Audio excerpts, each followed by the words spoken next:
오랜 옛날 백제의 땅이었던 정읍에는 융성한 문화와 신비로운 민속 신앙이 자리 잡고 있었다. 그 중에서도 가장 유명한 이야기는 백제왕과 관련된 전설이다.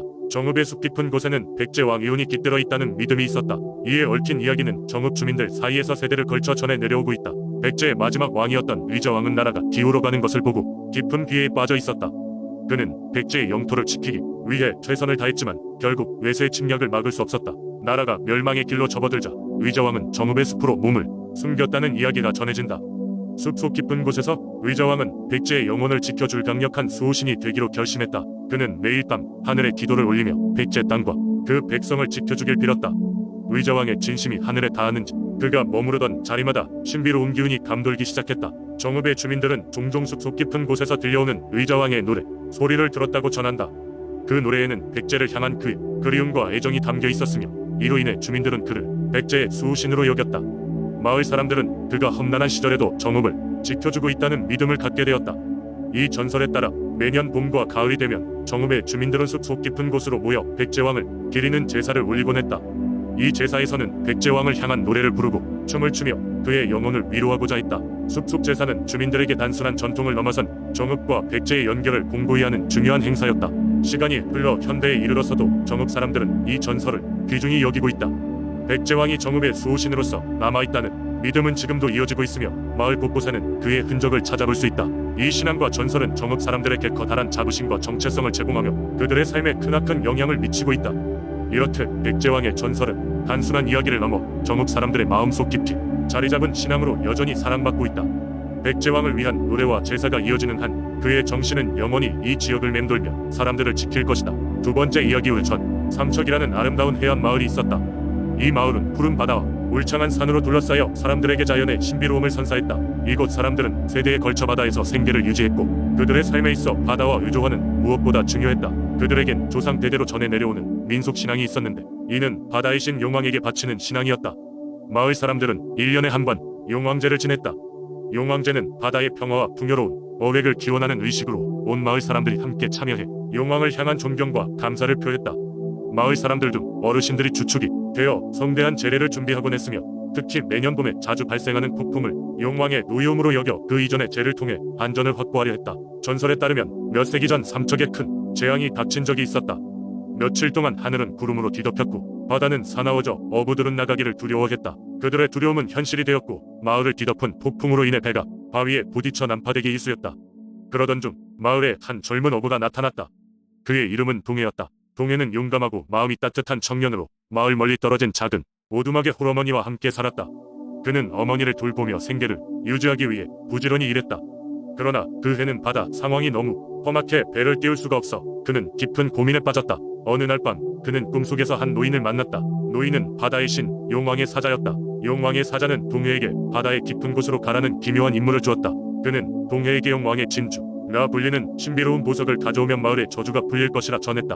동해는 처음엔 망설였지만 마을을 구하기 위해 어머니와 작별을 구하고 배에 올랐다. 풍랑 속에서 며칠을 항해하던 그에게 거센 파도가 몰아쳤다. 그 순간 그의 눈앞에 커다란 용이 나타났다.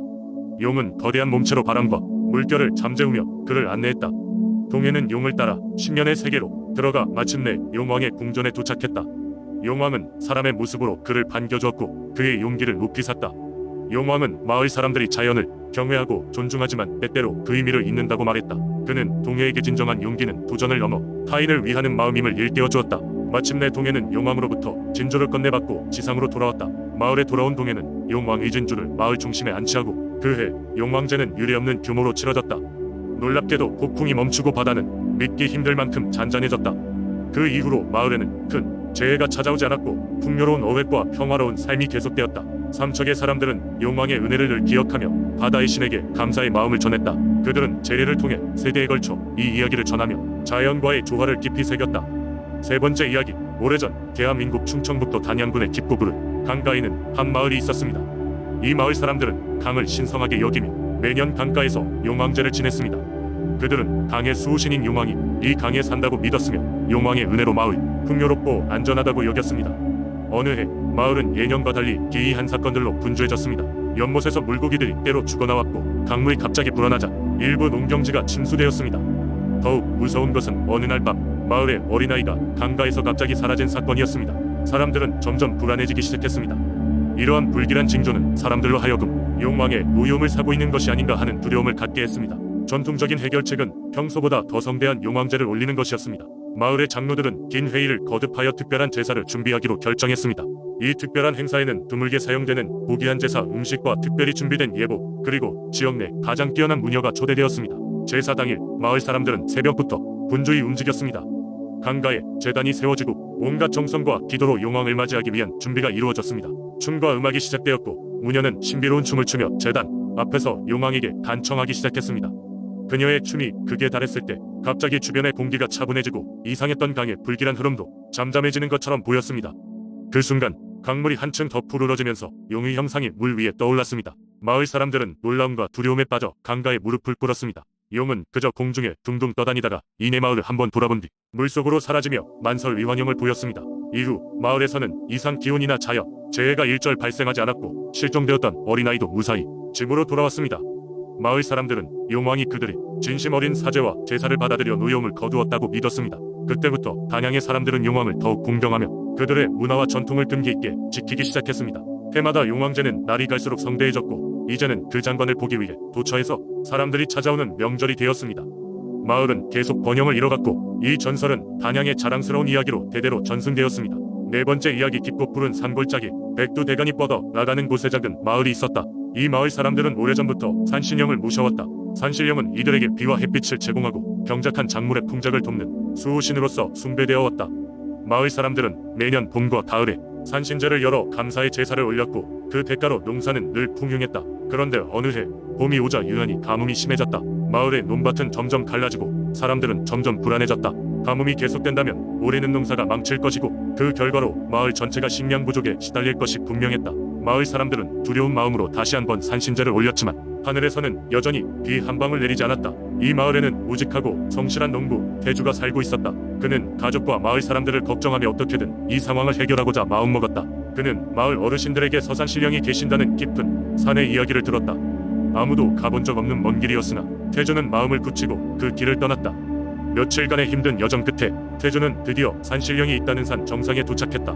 그는 무릎을 꿇고 눈을 감은 채 진심으로 간청했다. 산신령님, 제발 저희 마을을 도와주세요. 이 가뭄을 해결할 방법은 오직 당신의 은총뿐입니다. 우린 정말 절박합니다. 그때 부드러운 바람이 불어오며 눈앞에 웅장한 모습의 산신령이 나타났다. 그는 엄숙한 목소리로 태주에게 물었다. 내 용기를 칭찬하마, 어린 농부여. 그러나 나의 도움을 받기 위해서는 내가 희생할 준비가 되어 있어야 한다. 무슨 희생을 감수할 각오가 되어 있느냐? 태주는 잠시도 망설이지 않고 답했다. 어떤 희생이든지 감수하겠습니다. 마을 사람들이 안전하게 살아갈 수 있다면 내 모든 것을 내어드리겠습니다. 산신령은 미소를 지으며 고개를 끄덕였다. 좋다. 그대의 진심을 알겠다. 하지만 기억하라. 이 약속은 매우 무거운 것이니라. 내가 비를 내리게 할 것이나 대신 그대는 매년 이날 같은 마음으로 나를 찾아와 축원을 올려야 할 것이니. 태주는 기쁨의 찬 얼굴로 고개를 숙였다. 명심하겠습니다. 산신령님, 감사합니다. 그리하여 태주의 마을에는 그날 밤부터 시원한 비가 내리기 시작했고 가뭄은 끝났다. 마을은 다시 녹색으로 넘쳐났고 풍성한 수확을 거두게 되었다. 하지만 태주는 매년 한결같이 산신령을 찾아가 감사의 축원을 전하며 약속을 지켰다. 사람들은 이를 본받아 산신령을 더욱 소중히 여겼고 그 전통은 대대로 이어져 큰 축제로 발전하게 되었다. 이렇게 산신령과의 약속은 마을의 큰 믿음이 되어 오늘날까지 전해져 내려오고 있다. 그것은 단지 신에 대한 숭배가 아니라 자신의 약속과 책임을 지킨 은숭고한 행위로 자리잡게 되었다.